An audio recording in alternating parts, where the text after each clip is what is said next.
ইও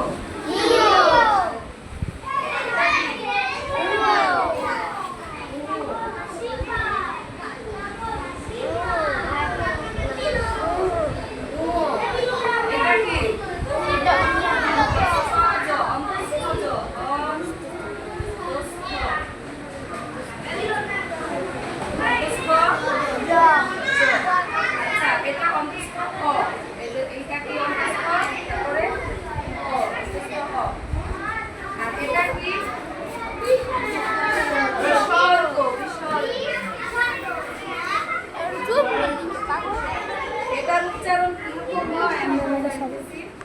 যেমন আচ্ছা তার আগে আমরা এটা বলি, এই যে ইউর সাথে এই যে এটা উচ্চারণ মানে এটাকে কি বলে কেউ কি জানে?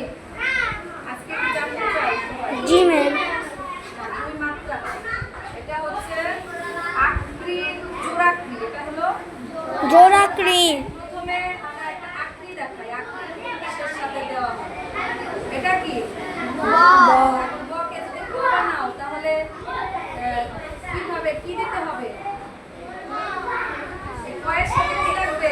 আকৃতি। একটা কেমন একটা দাগ, এই দাগটার নাম কি? গোল আকৃতি। আকৃতি।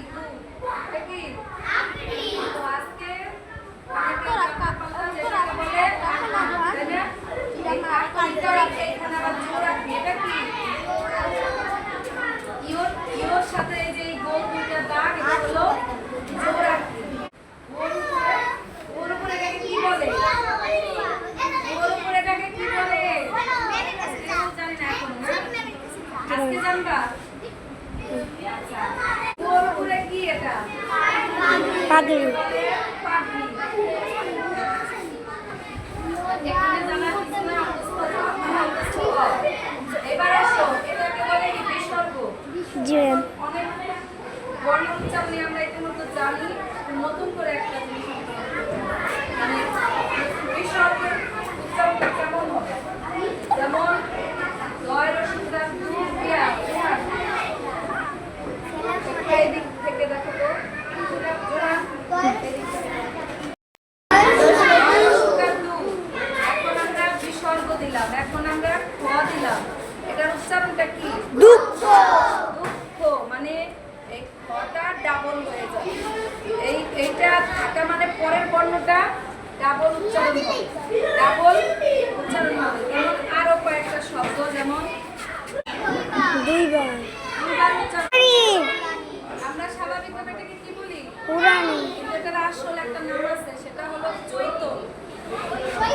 হ্যাঁ, এটাকে কি বলে? চৈতন। চৈতন। কি বলে? চৈতন। মজার ব্যাপার না, এগুলির নাম কিন্তু আমরা প্রতিদিন জানতাম। পাগড়ি।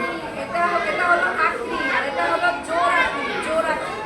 ঠিক আছে? জি ম্যাম। আচ্ছা, ধন্যবাদ। তাহলে তোমরা এখন বুঝতে পারছো, মনে